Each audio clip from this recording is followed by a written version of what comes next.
If you can play Chopin's Nocturne in C minor, I'll marry you on the spot. Harper Quinn didn't take her eyes off the phone screen as she delivered that icy challenge. The click of her heels echoed through the grand marble lobby of Lyra Records, each step sounding sharp and deliberate. The silence was so deep that the distant hum of the floor polisher sounded like a slow, steady breath. Marcus Reed, a muscular black man nearing 40, was kneeling as he meticulously wiped every crease and curve of the grand piano at the center of the hall. Light from the ornate fixtures danced across the piano's polished ebony surface, giving it an almost sacred presence rather than mere office decor. Marcus handled it with the care of someone tending a priceless heirloom, each movement imbued with tenderness, precision, and reverence. At last, Harper looked up, her gaze sweeping over the janitor with casual indifference, edged by a mocking smirk. She frowned slightly when Marcus remained silent. Frustration, tinged with curiosity, propelled her to speak again, her tone colder this time, as if taunting. "Didn't you hear me?" Only then did Marcus slowly rise and turn to face her. His deep brown eyes met hers, showing a flicker of surprise but no fear. In those eyes lay something that stole Harper's breath, an ancient sorrow underpinned by absolute calm, as if he'd faced such challenges countless times before. "I heard you," he answered softly, his voice warm yet powerful, resonating through the empty lobby. "But that's not a piece you play on a dare." Harper arched an eyebrow, intrigued. She had never pictured a janitor knowing anything about classical music, much less responding with such poise. "So, you do know it," she said, curiosity lacing her voice. Marcus said nothing more. He returned to his work, folding the polishing cloth with slow, deliberate care, each crease reflecting his meticulous, reserved nature. Harper watched him for a moment longer, attempting to read his thoughts and gestures, but it was impossible. She couldn't fathom what he was thinking or why she'd issued such a reckless challenge. Perhaps the midnight stillness of the lobby had driven her to break the silence, or maybe it was his steady gaze that unsettled her. "I guess you know nothing after all," she muttered under her breath, turning on her heel and striding toward the elevator. Marcus remained where he was, quietly watching her retreating figure. Once the doors closed, Harper relaxed the tension in her shoulders for the first time in months. As the elevator descended, her mind refused to focus on work. His intense eyes haunted her, filling her with an uneasy restlessness. Alone in the vast hall, Marcus resumed his task. When the last fingerprint was wiped from the piano's surface, he quietly sat on the small stool beside it. His large hands hovered over the ivory keys, but he did not press them. His eyes closed as though long dormant memories were flooding back. It had been too long since Marcus had touched these keys as a musician. He had chosen to abandon his musical dreams and live in obscurity, dedicating himself to the one thing he loved most, his young daughter, who battled a life-threatening illness and for whom he would sacrifice everything. Marcus slowly opened his eyes, exhaled a soft sigh, and returned to his duties as if nothing had happened. Yet deep in his heart, Harper's careless words had awoken a powerful emotion he believed had been buried long ago. Back in her corner office on the top floor, Harper leaned against the window, gazing down at the city lights, her thoughts utterly adrift. She recalled how Marcus had looked at the piano, not as a piece of furniture to clean, but as a cherished memory he yearned to preserve. She had never felt so curious or unsettled by a stranger. She couldn't understand why she'd flung that wild challenge, nor why his composed, mysterious presence kept echoing in her mind. His cool demeanor and profound words didn't fit her image of a janitor. "Who are you, really, Marcus Reed?" Harper whispered to herself, astonished to find his name repeating like a haunting melody. She had no idea that her offhand dare had set in motion a destined tale neither she nor Marcus could foresee. The first poignant notes of their shared love story had officially begun. Many days had passed since that strange challenge Harper made, yet Marcus Reed remained as mysteriously silent as ever, as if nothing had happened. But to Harper, the grand piano in the lobby now held an entirely different meaning. Every time she walked by, her gaze unconsciously searched for Marcus's figure, diligently polishing and caring for the instrument as if it were a priceless treasure. Those small, meticulous gestures left Harper with an unexplainable unease. She felt as though she'd stepped into a story whose role she still didn't understand. Meanwhile, Marcus continued his nightly routine without so much as a hint that he cared about the powerful woman's curiosity. To him, silence was the best way to guard the deep secret he'd spent years burying. One late night, when the entire building lay in near-perfect stillness, Marcus paused once more beside the piano. He gently wiped away the tiniest specks of dust from its surface. For a moment, a faint but vivid light flashed in his eyes, the light of a true artist beholding a long-lost kindred spirit. Marcus slowly lowered himself onto the small bench, his large hand hovering over the black and white keys without pressing a single note. He sat like that in endless silence, as if sinking into a distant past. In his mind's eye, the brilliant glow of a theater stage, thunderous applause, and the gentle smile of his late wife all sprang into sharp focus.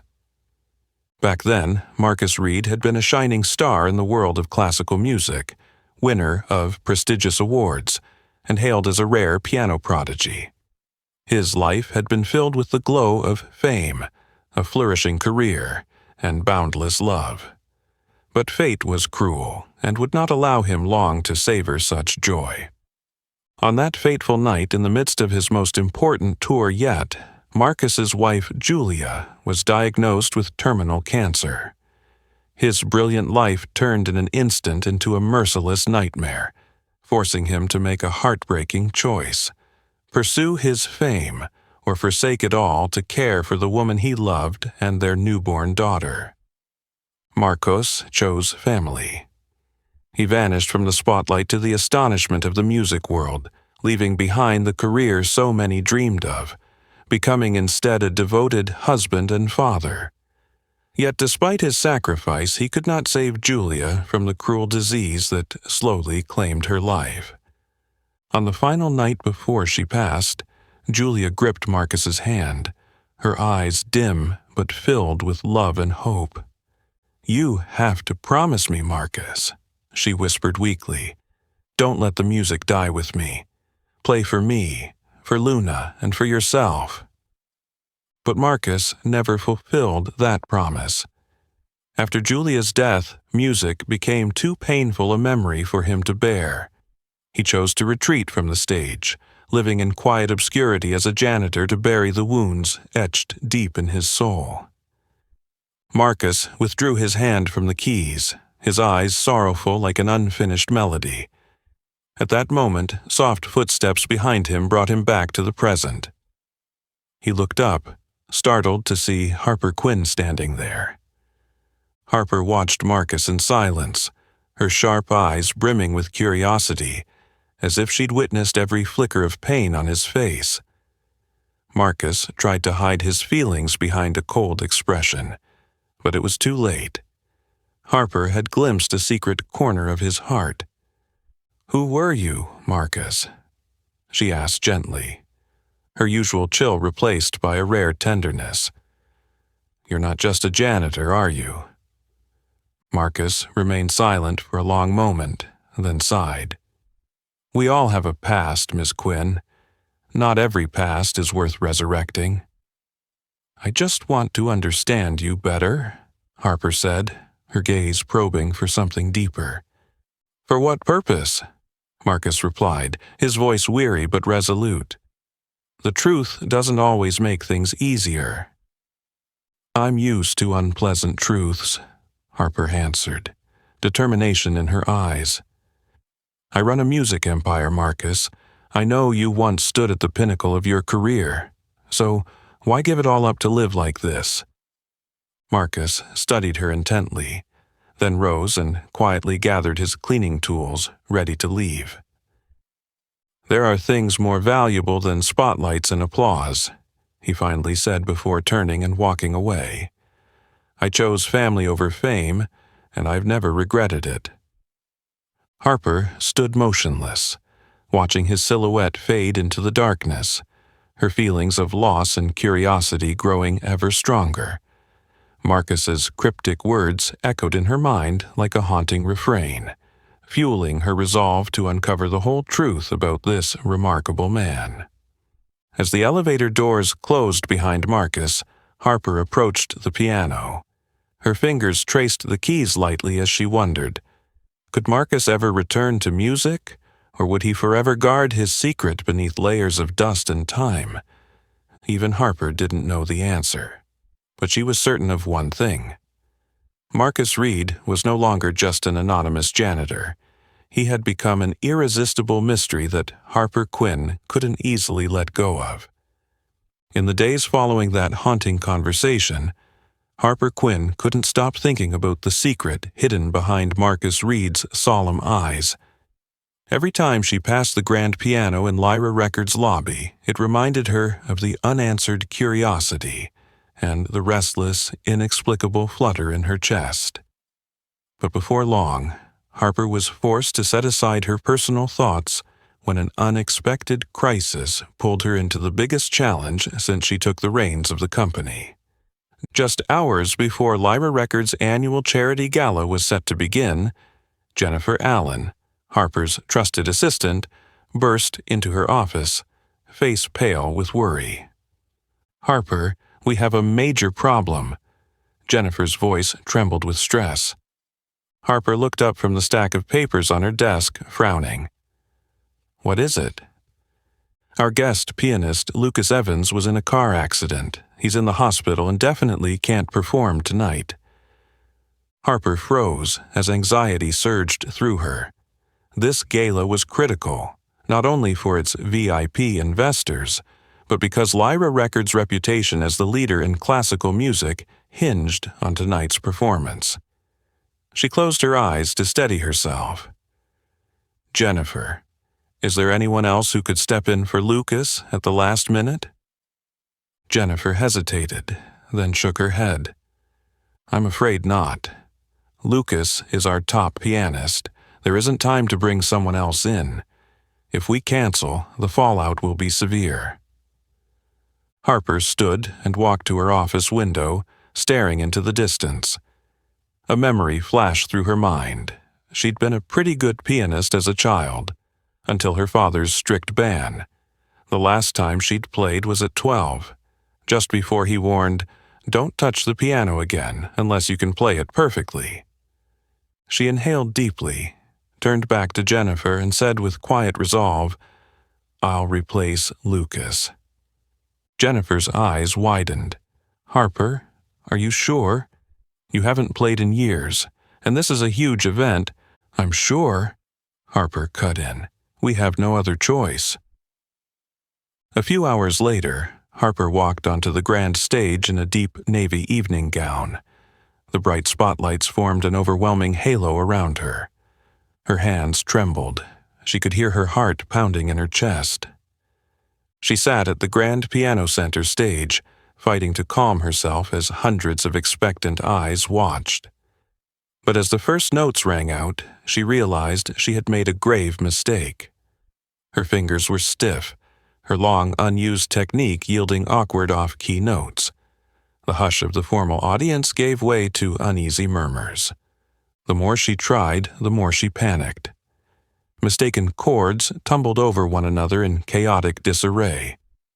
In the front row, Richard Quinn, chairman of the board, glared at his niece with anger and disappointment.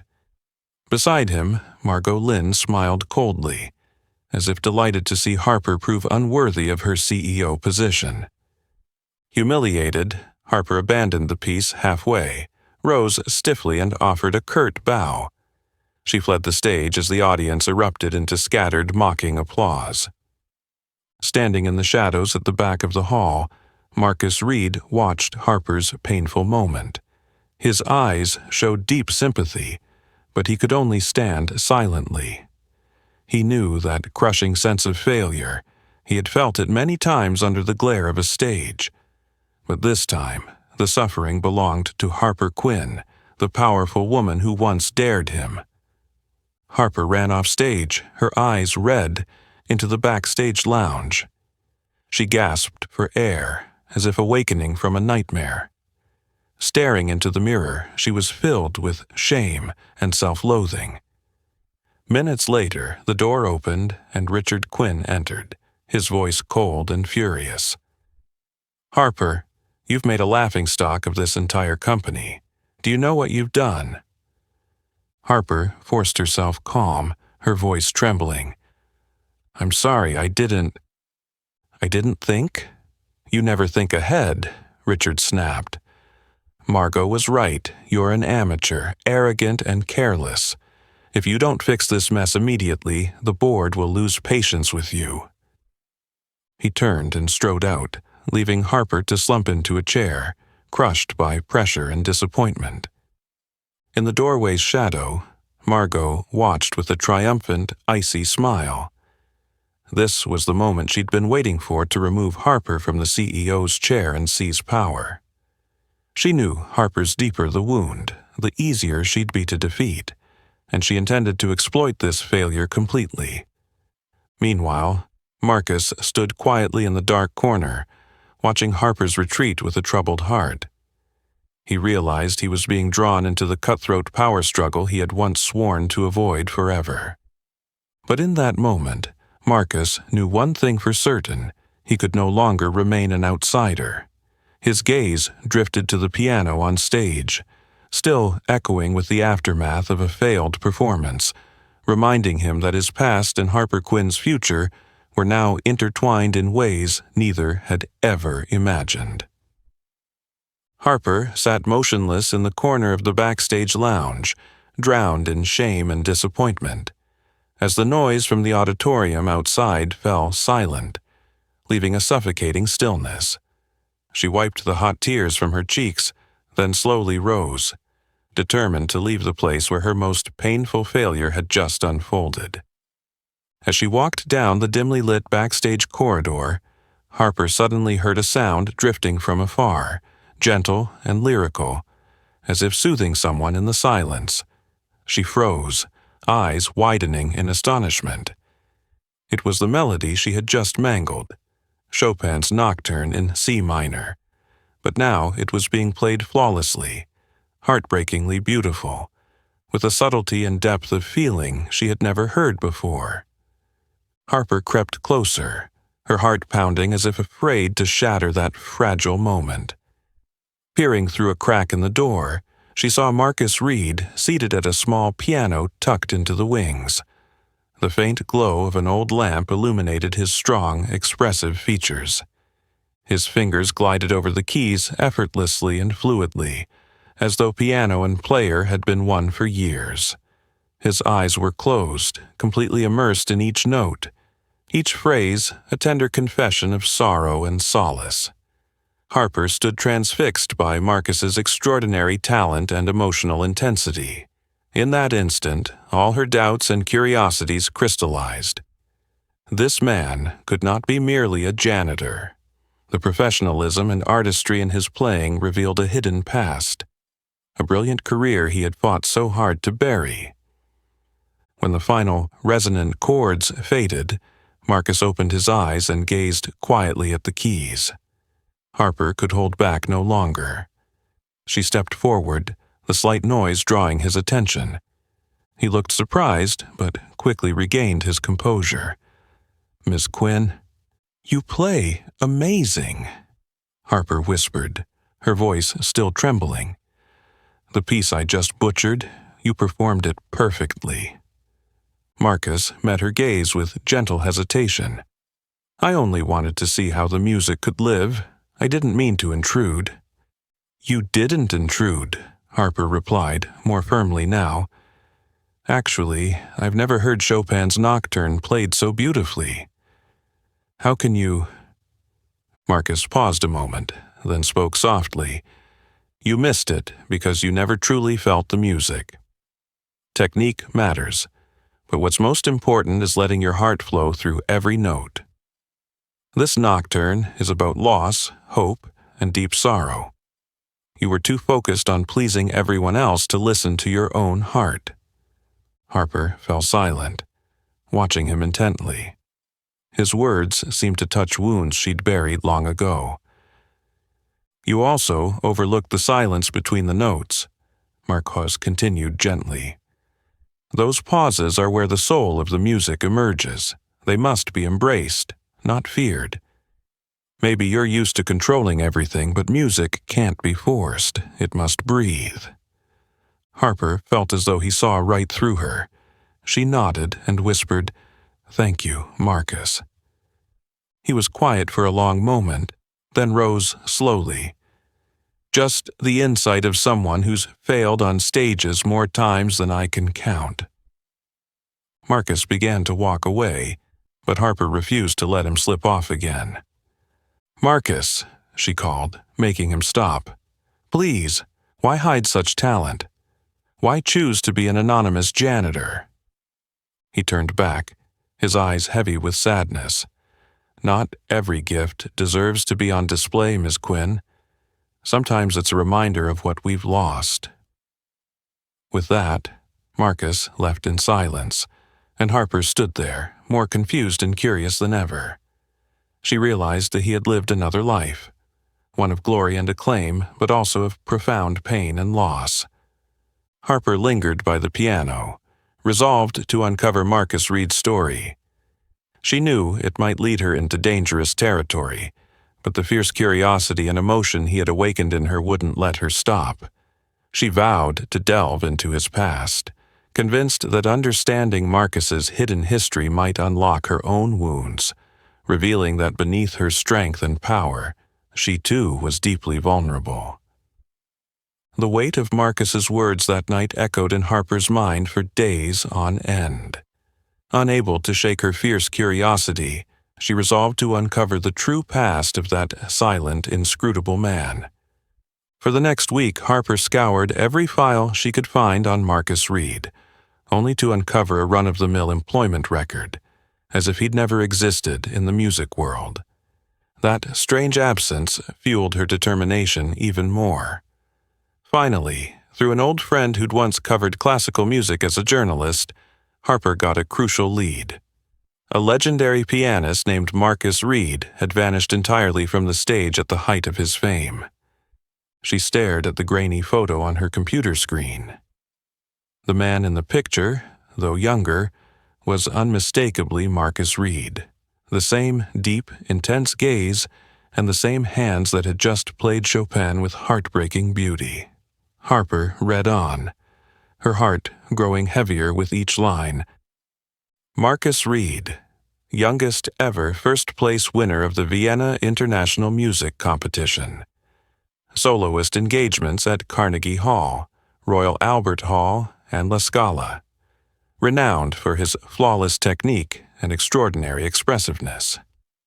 In 2013, at the pinnacle of his career, Marcus abruptly canceled all performances and disappeared from public life when his dearly beloved wife succumbed to cancer. Harper's throat tightened. Scrolling further. After his wife's death, Marcus abandoned his musical career completely. No explanations, no interviews. He retreated into seclusion to care for his 2-year-old daughter, Luna, born with a critical congenital heart condition. Leaning back in her chair, Harper drew a deep breath. Everything was clear now. Marcus wasn't an ordinary janitor. He was a father who'd sacrificed worldwide acclaim to protect his little girl. A surge of admiration and compassion welled up inside her. The very next day, Harper sought him out, not as a powerful CEO, but as a woman moved by shared sorrow. She entered the main lobby where Marcus worked quietly. He recognized her, but wordlessly continued polishing, deliberately avoiding her eyes. "Marcus," she said softly, her voice filled with genuine warmth. "May we talk?" He paused, then resumed his task in a cool tone. "I don't think there's anything to discuss, Miss Quinn." "I know the truth," Harper persisted gently but firmly. "I know who you were, a legendary pianist, and I know why you gave it all up." Marcus finally looked up, his dark eyes wary and pained. "What you found is history. It means nothing to me now." "No," Harper replied, stepping closer. "That past made you who you are today. I want you to know I deeply admire and respect your choice. It takes immense courage to do what you did." He was silent for a moment, then replied with bitter restraint, "You think you understand me, but you don't. I didn't abandon my career to become a hero or earn admiration. I did it because I had no other choice. Luna is all I have left, and I won't let anything take her away." Harper felt her heart wrench at the depth of his pain. She softened her voice. "I don't mean to intrude on your life, Marcus. I just want you to know you don't have to face everything alone." He snapped, the first real sharpness she'd ever heard in his tone. "Who do you think you are, understanding my life? You live in a perfect world of power and wealth. You can buy anything with money. Except the peace I fight for every day to keep Luna alive." Harper recoiled at his intensity. She'd never seen him angry, and it showed just how deep his wounds ran. "I'm sorry if I offended you," she said quietly, earnestness shining in her eyes. "I didn't mean to hurt you. I only wanted to help." "You can't help me," Marcus said coldly, turning away. "Stay out of my and Luna's life. We don't need anyone's pity, especially not yours." Harper watched him go, her chest hollow with rejection. Yet she understood his words sprang from deeper pain than she could imagine. Even so, a new determination took root. No matter how hard he pushed her away, she would find a way to show him he wasn't alone. Because in that moment, Harper knew Marcus Reed was far more than a nameless janitor or a forgotten virtuoso. He was the most remarkable man she'd ever met, and the only person who could truly see the hidden wounds she herself had long kept buried. For that reason alone, Harper vowed she would never give up on him. While Harper still sat motionless in the corner of the lounge, plunged deep in shame and disappointment, the clamor from the auditorium gradually faded away, leaving an almost suffocating silence. She gently wiped the hot tears from her cheeks, then rose slowly, determined to leave the place that had just witnessed her most painful failure. As she walked down the dim backstage corridor, Harper suddenly heard a sound drifting from afar, soft and lyrical, as if soothing someone in the quiet. She stopped in her tracks, eyes wide with astonishment. It was the melody she had just mangled, Chopin's Nocturne in C minor, but now it was played flawlessly, achingly beautiful, with a subtlety and emotional depth she had never heard before. Heart pounding, Harper crept closer, afraid to shatter that fragile moment.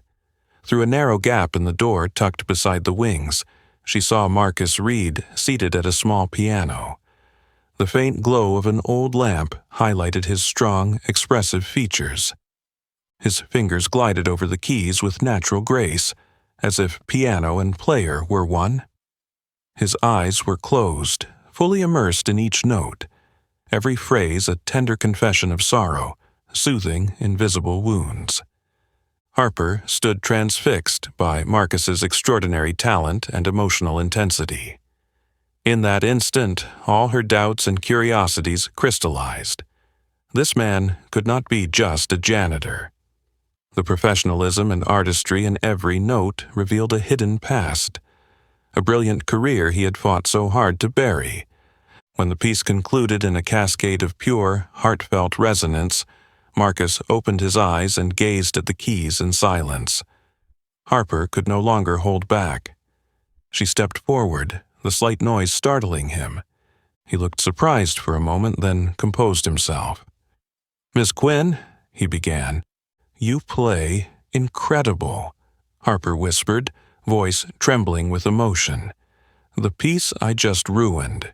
You performed it perfectly." Marcus regarded her with gentle hesitation. "I only wanted to see how the music could live," he said. "I didn't mean to intrude." "You didn't intrude," Harper replied, her voice steadier now. "I've never heard Chopin's Nocturne played so beautifully." "How can you do it?" Marcus hesitated, then spoke softly. "You played it incompletely because you never truly felt it. Technique is necessary, but the most important thing is letting your heart merge with every note. This nocturne is about loss, hope, and profound pain. You were too focused on pleasing others to hear your own heart." Harper fell silent, watching him intently, his words touching wounds she had long kept hidden. "You also overlooked the silence between the notes," Marcus continued gently. "Those pauses are where the soul of the music lives. They demand respect, not fear. Maybe you're used to controlling everything, but music can't be forced. It must be released and allowed to flow." Harper felt as though he saw right through her. She nodded and murmured, "Thank you, Marcus." He was quiet for a long moment, then rose slowly. "Just the insight of someone who's failed on countless stages," he said. Marcus began to walk away, but Harper refused to let him slip off so easily this time.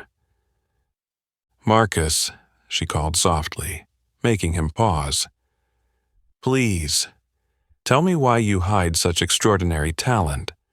Why choose to be an invisible janitor?" He turned back, his eyes deep pools of infinite sadness. "Not every gift deserves to be displayed, Miss Quinn. Sometimes it's a painful reminder of what we've lost." With that, Marcus walked away in silence, leaving Harper standing there, more bewildered and curious than ever. The truth she'd glimpsed would not let her rest. She knew he had lived another life, one of brilliance and acclaim, but also of heartache and loss. Harper stood before the piano for a long moment, her resolve hardening. She knew investigating Marcus Reed might lead her into dangerous territory, but the fierce curiosity and emotions he had awakened in her wouldn't let her stop. She decided she would uncover every secret Marcus was determined to keep hidden, because in that moment she understood something profound. His past was the key to unlocking her own. A woman who appeared strong and powerful, yet carried hidden wounds that had never truly healed. The memory of that special musical moment stayed with Harper long after that night. She realized she could never return to her old life, one of loneliness, power, and ambition. The image of Marcus and his story of sacrifice haunted her, urging her to learn more about the simple, private world he guarded so carefully. One weekend afternoon, Harper decided to visit Marcus's apartment in the city's suburbs. The small unit sat quietly in a modest neighborhood, giving no hint that it had once been home to a world-renowned pianist. Standing at the door, Harper felt an inexplicable flutter in her chest as she gently knocked. The door opened almost immediately. Marcus looked surprised and a bit embarrassed to see her. Before he could speak, a clear, youthful voice called from behind him. "Daddy, who is it?" He turned, his tone softer than Harper had ever heard. "Luna, Daddy has a friend I'd like you to meet." From behind, Marcus emerged Luna, a bright, curly-haired 8-year-old with wide, curious eyes. She beamed at Harper as if she'd known her for years. "Hello, miss, I'm Luna," she said cheerfully, her voice as pure as a bell, and Harper couldn't help but smile warmly. "Hello, Luna. I'm Harper. It's so nice to meet you," Harper replied, touched by the child's sweetness. Marcus stepped aside and invited Harper into the apartment. Inside, it was humble but filled with warmth and life. Family photos were carefully arranged on the walls, and a small coffee table held a vase of fresh wildflowers. But what caught Harper's attention most was the old piano in the corner of the living room, softly dusted, its handwritten sheet music neatly stacked on the stand. "This is our home," Marcus said gently, still hesitating as he allowed Harper into his private space. Luna tugged at Harper's hand and led her to the piano with eager eyes. "Miss Harper, do you know how to play?" Harper smiled softly and sat down beside her. "A little bit, but I'm sure nowhere near as well as your dad." Luna's eyes sparkled mischievously. "Daddy's really good, but he hasn't played in a long time. I miss his music." Marcus looked uneasy, his gaze falling on the unfinished compositions. Harper immediately understood. These were pieces Marcus had never had the courage to complete, each one holding sweet and painful memories of his beloved wife. He explained in a low, emotional voice, "These are pieces I wrote for Julia, Luna's mother, but I never had the courage to finish them. It felt like saying a final goodbye I wasn't ready for." Harper looked at him with deep sympathy. Luna lightly pressed a few keys, producing a soft, random melody, then said, "Miss Harper, I'm going to practice piano really hard, so one day I can play these pieces for Daddy. I think Mommy would be so happy." Harper's eyes filled with tears at Luna's innocent sincerity. In that moment, she realized the little girl, despite her hardships, possessed a maturity and strength beyond her years, as if illness and loss had taught her to cherish life more than most. "I'm sure your mother would be so proud," Harper said warmly, brushing Luna's hair back, "and so would your father." Marcus watched the two of them, his heart stirred by the unexpected bond forming between Harper and his daughter. He had always tried to protect Luna from hurt, yet for the first time he felt at peace letting Harper into their little world. That evening, the three of them prepared a simple dinner, laughter filling the kitchen. Luna excitedly told stories about school, friends, and her dream to become a pianist like her dad. In that small kitchen, for the first time in years, Harper felt her heart warmed by a kind of happiness she had never thought possible. After Luna fell asleep, Marcus sat beside Harper in the living room, his eyes both troubled and tender. "Thank you, Harper. I haven't seen Luna this happy in a long time." Harper looked at him fondly. "You don't need to thank me. Actually, I'm the one who should thank you both. I haven't felt real family happiness in ages." Marcus was silent for a moment, looking into her eyes with genuine gratitude and softness. He whispered as if to himself, "Maybe Julia was right. I shouldn't have given up music entirely. I can't forget her, but I can't keep Luna trapped in my pain forever." Harper placed her hand over his, her voice reassuring and encouraging. "You don't have to forget Julia to keep living and loving. I believe she'll always be with you, in every piece you write, in Luna's laughter, and in every beautiful memory you hold dear."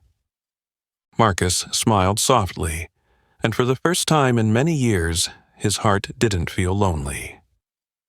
In that moment, he realized Harper had stepped into his and Luna's life with genuine kindness, helping them rediscover hope in life, in love, and in the future. A future they would build together, note by unfinished note. The peaceful moments Harper had just shared with Marcus and Luna were abruptly shattered by a sudden fierce media storm.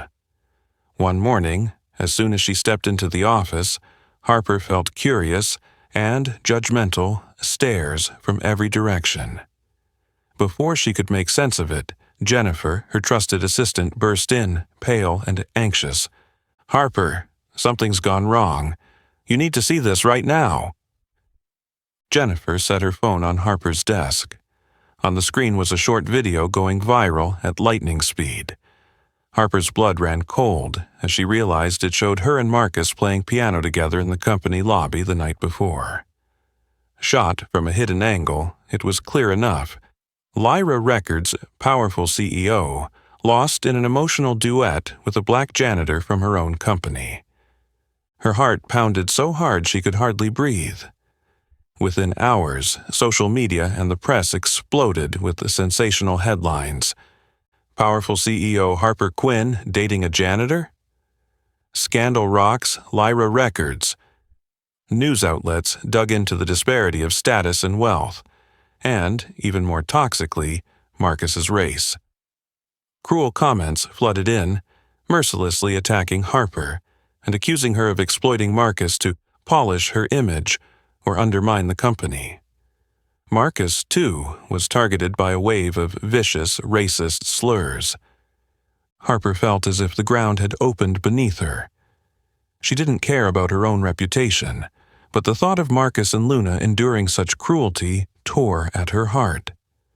Before she could react further, Jennifer said, "Richard and Margot have called an emergency board meeting. They're furious, Harper." Harper entered the boardroom under a heavy cloud of dread. At the head of the table sat Richard Quinn, his face cold as stone and eyes burning with anger. Margot Lynn stood beside him, her lips curved in a cruel, triumphant smile. "Sit down, Harper," Richard said, his tone sterner than ever. Harper took her seat, struggling to steady her voice. "I know how disruptive this video has been, but everyone needs to understand it was just a private moment that accidentally went public."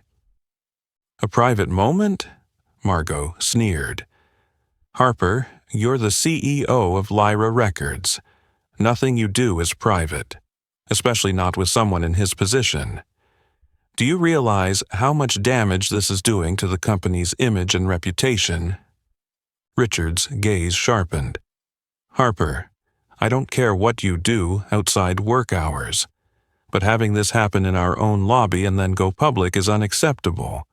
The board is extremely dissatisfied, and investors are reconsidering their commitments. You've created the biggest scandal in our history." Harper fought back tears but held her ground. "I'm sorry for the disruption this has caused the company, but Marcus doesn't deserve this hate. He did nothing wrong."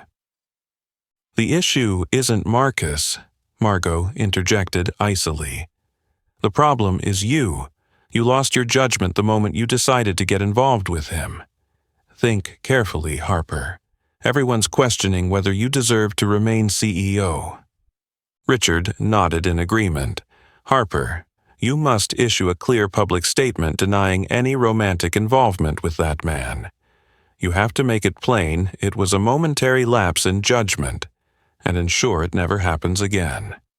If you refuse, the board will force you to resign." Harper met their eyes, anger and pain rising in her chest. "You want me to lie about how I feel? I've done nothing wrong." "This is not the time for stubbornness," Richard barked. "Either you deny the relationship and save the company's reputation, or you step down as CEO, effective immediately." Margot's triumphant smile widened. "Your choice, Harper. Love or ambition? An anonymous man or the career you fought so hard to build?" Harper's chest tightened as though gripped by an iron hand. She knew Richard and Margot were seizing on this scandal to push her out. But what pained her most was knowing Marcus and Luna were being hurt by the cruelty outside these walls. She couldn't betray Marcus's trust or her own convictions. "I will not lie to protect my own image," Harper said at last, her voice trembling but resolute. If the board wants me gone over this, so be it. But I will never deny what my heart knows to be true." With that, she stood and turned her back on Richard and Margot, leaving them speechless.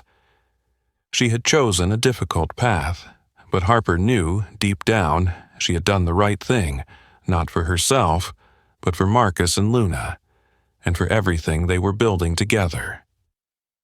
The moment the boardroom doors closed behind her, Harper felt as though she'd just stepped into the fiercest battle of her life. The cold, appraising stares of the directors pierced her like sharpened blades the instant she entered. Richard sat at the head of the table, his gaze hard and authoritative but laced with deep disappointment. Margot stood beside him, her eyes gleaming with clumsy triumph. Harper moved to the chair opposite them, drew a deep breath, and sat as calmly as she could.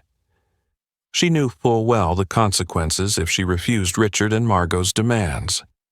But this time, her heart was made up. Richard spoke in a stern, uncompromising tone. "Harper, I think you've had ample time to reconsider. You will issue a statement denying this absurd romance, correct?" An oppressive silence fell over the room as every eye fixed on Harper. She paused for a few seconds, then looked Richard squarely in the eye and said calmly, "I'm sorry, but I cannot do that." Murmurs of dissent rippled through the boardroom. Richard's eyes blazed, his voice trembling with anger. "Harper, do you realize what you're saying? You're willing to destroy everything we've built over one stupid moment of recklessness?" "It wasn't reckless," Harper replied firmly, her voice steely. "Marcus is a man worthy of respect. I refuse to deny what my heart knows to be true. If I must choose between love and the CEO title, I need no further thought. I choose love." Margot laughed mockingly. "Love? Harper, do you really think you're living in some sentimental romance? This is the real world, where fame and power are what matter." Harper regarded Margot with pity. "Perhaps that's true for you, Margot, but for me, no amount of fame or power will ever matter more than living true to my own heart and conscience." Richard slammed his hand on the table, his face flushed with fury. "You're making a grave mistake, Harper. The board will never tolerate you damaging the company's image any further." "Very well, let the board do what it deems necessary," Harper replied softly, her eyes unwavering. "But I will not abandon Marcus. He's done nothing wrong to deserve these insults." Richard's voice turned icy. "Then I'm forced to ask for your immediate resignation. You will lose everything, Harper. Do you really believe that man is worth what you're about to sacrifice?" Harper stood tall, unafraid and unrepentant. "I may lose the CEO title, I may lose power, but I will preserve what matters most, my integrity and my heart. Marcus deserves that, and I will never regret this choice." Margot curled her lip in a derisive sneer, just loud enough for the room to hear. A fool will always be a fool. Harper met Margot's gaze with bright conviction. "If sincerity and love are foolish in your eyes, then I'm happy to be a fool for life." Tension hung thick in the air. Harper looked around one last time, then spoke clearly and decisively. "If the board cannot accept this truth, then I hereby resign as CEO of Lyra Records, effective immediately." She strode toward the door, each step strong and resolute. As she passed Richard, he hissed, "You're destroying yourself, Harper. You'll regret this." Harper paused for a moment, met his gaze, and replied with firm certainty, "I'll only regret not doing this sooner, Richard. I've lived in others' shadows far too long." She opened the door and left the boardroom behind, the air crackling with silent fury and scorned glances. Yet, as she emerged into the hallway, Harper felt an unexpected lightness. The gentle light of the corridor seemed to beckon her to a completely different future. A future she would choose for herself, unbound by fame or others' expectations. Leaving the company behind, her steps were unburdened. She knew the road ahead would be arduous, but she had never felt more powerful or free. On her way home, Harper thought of Marcus and Luna, her heart brimming with hope and resolve. She understood she wasn't just fighting for love, but for justice and for the values that truly matter in life. Things money and power can never buy. No matter what the future held, Harper believed she had done the right thing. For the first time in many years, she was living true to herself, and that to Harper was her greatest triumph. The moment Harper stepped out of the company, her heart was still racing from the tough decision she'd just made. But the instant her phone rang and Marcus appeared on the screen, a strange dread washed over her. She answered, and Marcus's trembling voice came through, utterly unlike his usual calm. "Harper, Luna, she's critical. I don't know what to do." Harper's heart seemed to stop. She forced herself to speak evenly. "Stay calm, Marcus. I'll be there right away. Where is Luna?" "At the City Central Hospital." His voice broke, panic clear as day. She hailed a ride and sped to the hospital, every second stretching excruciatingly. Arriving, she found Marcus slumped on the floor outside the emergency ward, eyes red and hollow with despair. Harper rushed to him, took his shaking hand and spoke softly. "Marcus, I'm here. What's happening with Luna?" He looked at her, pain etched into every line of his face. She had a sudden heart failure. The doctors say it's very serious. They're doing everything they can, but they can't promise anything. Her chest tightened at his words. She saw the man who always stood strong now, utterly broken, his eyes filled with hopelessness she'd never before witnessed. The emergency room doors swung open and a doctor emerged, grave-faced. Marcus leapt to his feet, voice shaking. "Doctor, how is Luna?" The doctor sighed heavily, tone solemn. "Your daughter experienced severe heart collapse. We've stabilized her heartbeat, but she's now in a deep coma. Her condition is critical. She needs a top specialist team immediately. Our facility can't handle it." Marcus froze, knees buckling onto the bench, voice choked with anguish. "What? What do I do now?" Harper didn't hesitate. She stepped forward, determination unwavering. "Arrange an immediate airlift to the best hospital. I'll cover every expense. Luna needs the leading specialists at Boston Children's Hospital."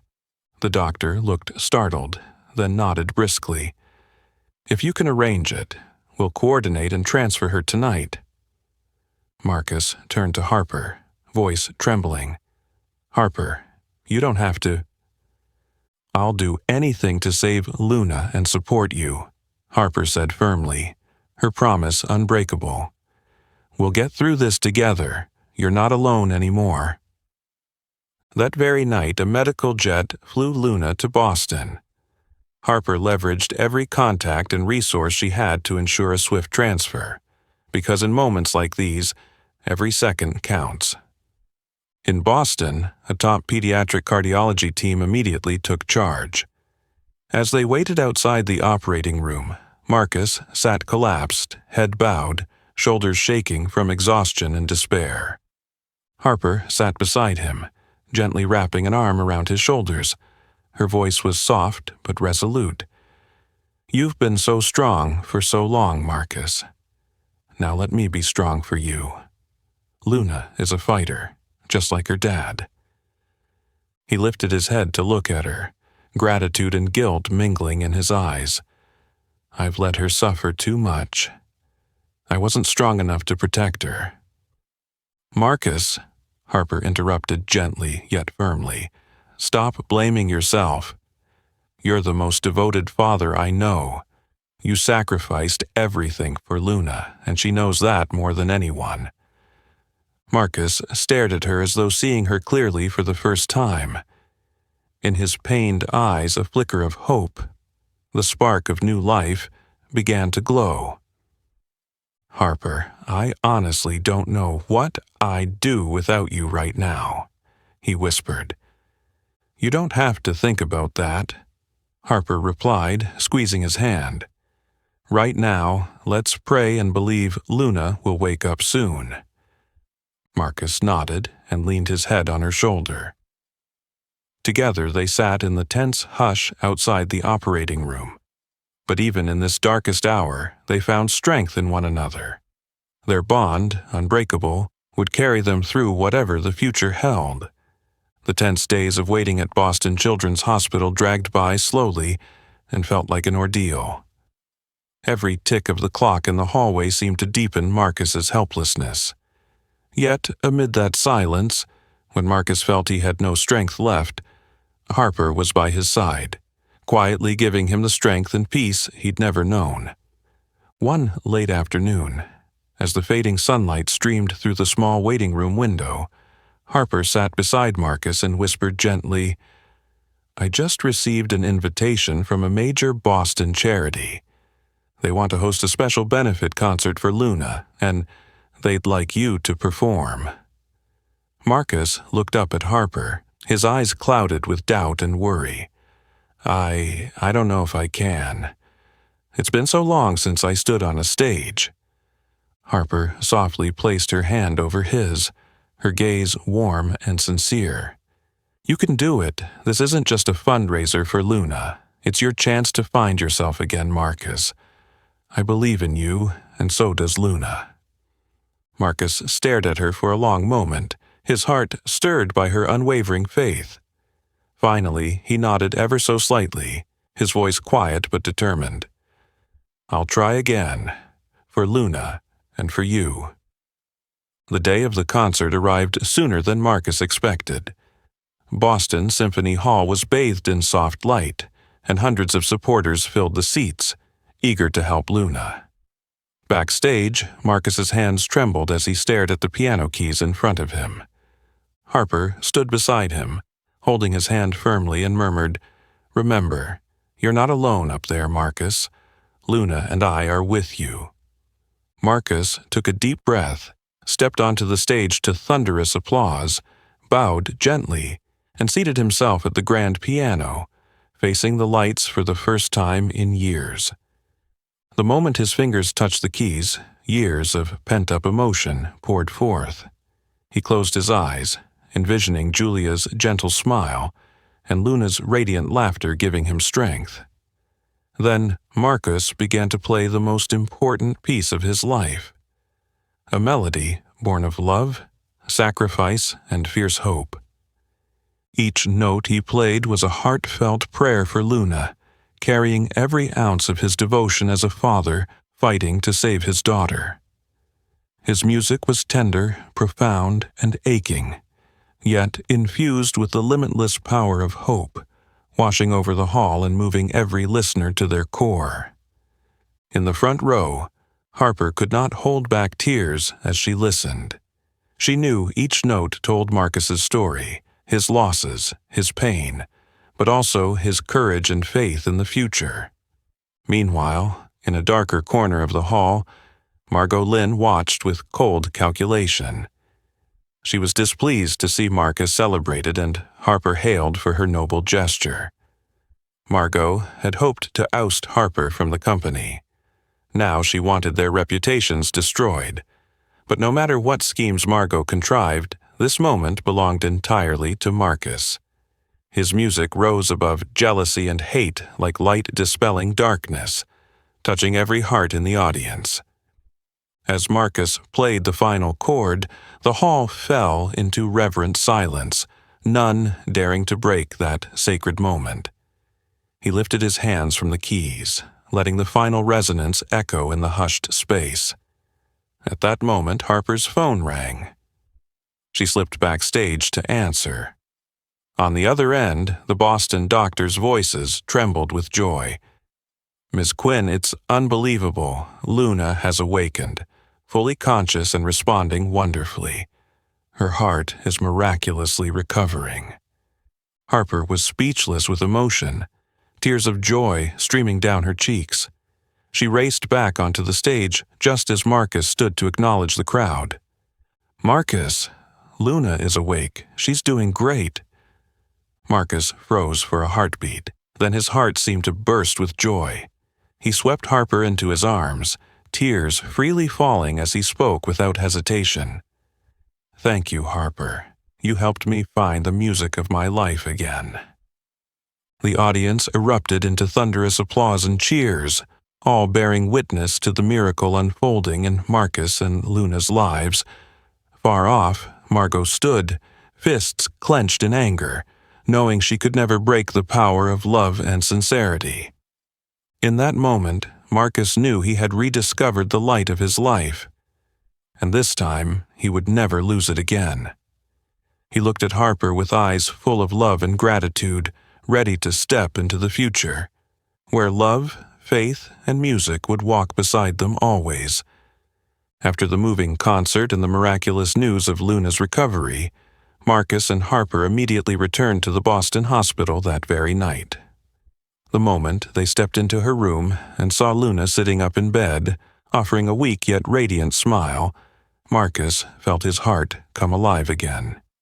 He rushed to his daughter's side and clasped her tiny, fragile hands in his own. "Daddy, I heard your music," Luna whispered, her voice as light as a breeze, yet crystal clear. "I woke up because of your music. I knew you wouldn't give up." Marcus held her close, tears of joy flowing freely, as if all his pain and worry had been washed away. Harper stood by the door, quietly witnessing this sacred moment, her eyes glistening with emotion and her heart full of profound joy. In the days that followed, Luna's recovery astonished even the doctors. Marcus and Harper stayed by her side, caring for her, talking with her, and playing music for her. Luna's clear, joyful laughter returned day by day, bringing a brilliant light back into Marcus's life, a light that had felt lost in darkness for so long. In those peaceful moments with Luna, Marcus and Harper grew more aware of the deep feelings they held for one another. Yet the scars of their past and the fear of being hurt again made them hesitate to confess their true emotions. One evening, after Luna had fallen asleep in her quiet hospital room, Marcus and Harper stepped into the hallway and stood by a large window overlooking the twinkling lights of Boston. The hall was silent, broken only by their heartbeats and soft breathing. Marcus turned to Harper, his voice gentle, sincere, but tinged with worry. "Harper, you've sacrificed so much for me. You lost your CEO position and so many things you once held dear, all to help me and Luna. I can't begin to express how grateful I am." Harper looked at him with tender yet unwavering eyes. "Marcus, what I lost is nothing compared to what I found. I found myself, a true purpose in life, and most importantly, I found you and Luna. Those are the things that truly matter to me." Marcus squeezed her hand, feeling the warmth and honesty in her touch. His heart pounded as he spoke, voice trembling with emotion. "I thought my heart died with Julia, but when you came into my life, Harper, you brought it back to life. I can't stay silent any longer. I love you, Harper. I've loved you for a long time." Harper gazed into his eyes, happy tears streaming down her cheeks, her voice soft yet powerful. "I love you too, Marcus. I never imagined I would find someone like you, someone so brave, so selfless, and so deeply loving. You helped me realize that true fulfillment in life isn't power or fame, but living authentically and being loved." Marcus held her close, relief, happiness, and peace washing over him. In his arms, Harper felt she'd finally found the home she'd always longed for, a real family where she could be herself without fear of social judgment or expectation. But their happiness wasn't easily accepted by everyone. Margot Lynn, still harboring resentment and envy, refused to abandon her schemes to destroy Harper and Marcus. She spread rumors, stoked public outrage, and used every means to turn people against their relationship. Marcus and Harper no longer cared about outside judgment or gossip. They knew they'd found what truly mattered in each other. Together, they decided to build a completely new life. Far from the glittering but pressurized city stage, returning to a peaceful suburban neighborhood where they could use music to heal souls and help others. They opened a small music center. Marcus taught piano, and Harper led vocal lessons for underprivileged children. Each day in their new home was filled with piano melodies and Luna's innocent laughter. They realized this was the life they'd always dreamed of. A simple life, rich with love and purpose. One evening, after Luna had fallen asleep, Marcus and Harper sat side by the old piano in their small living room. Marcus gently played a tender piece, each note recounting the journey they'd shared. Harper rested her head on his shoulder, smiling contentedly. "I can't believe I've found this kind of happiness," she whispered. Marcus gently squeezed her hand, his voice a soft murmur in her ear. "I once thought life was nothing but loss and sorrow, but now I understand that everything happens for a reason. Without those hardships, we might never have found each other." Harper looked up at him, her eyes shining with joy and trust. "Marcus, from now on, we'll walk through every challenge together, and we'll never be alone again." Marcus smiled, his gaze warm and full of love as he looked into her eyes. "And I promise, our music will always play on, dispelling darkness and bringing light and hope not only to us but to everyone around us." They shared a gentle, heartfelt kiss, marking the beginning of a beautiful new chapter in their lives, one where love, faith, and music would forever walk hand in hand, no matter what society or prejudice might bring. Time passed quietly, weaving years of peace and purpose into Marcus and Harper's lives. From the first gentle notes that echoed in their little suburban home, those melodies have now spread across the country, touching thousands of hearts. Once Luna had fully recovered, Marcus and Harper founded a charity called Melody of Hope. Its mission was simple yet profound: harness the power of music to heal and comfort the souls of children facing terminal illness, helping them find joy and hope amid their struggles. Melody of Hope began as a humble community center, but through the love and sincerity of Marcus, Harper, and Luna, it quickly grew, drawing enthusiastic support from all quarters. Their story, a beautiful love forged through trials, became an endless wellspring of inspiration, helping many to shatter the rigid social prejudices they'd long accepted. Yet Margot Lynn's bitter envy remained, and she relentlessly spread false rumors to undermine Melody of Hope's reputation, trying to sow doubt about their true motives. Marcus and Harper paid little heed to her schemes. They focused only on what truly mattered, bringing light and hope to those children, sharing healing music with everyone who needed it most. Meanwhile, Luna blossomed into a healthy, bright young woman with remarkable musical talent, just like her parents. Her deep passion and natural gift quickly marked her as a rising piano star. She inherited her father's extraordinary skill and her mother's boundless warmth and compassion. At 16, Luna gave her own debut concert to benefit Melody of Hope. Under the sparkling lights of the stage, she performed her original composition, Heartbeat of Life, a piece about fighting illness, conquering adversity, and being reborn. Every note told her story, moving the audience to tears and reminding them of music's miraculous power and the strength of faith. Backstage, Marcus and Harper stood hand in hand, tears of pride in their eyes as they watched their daughter grow into a confident, compassionate artist.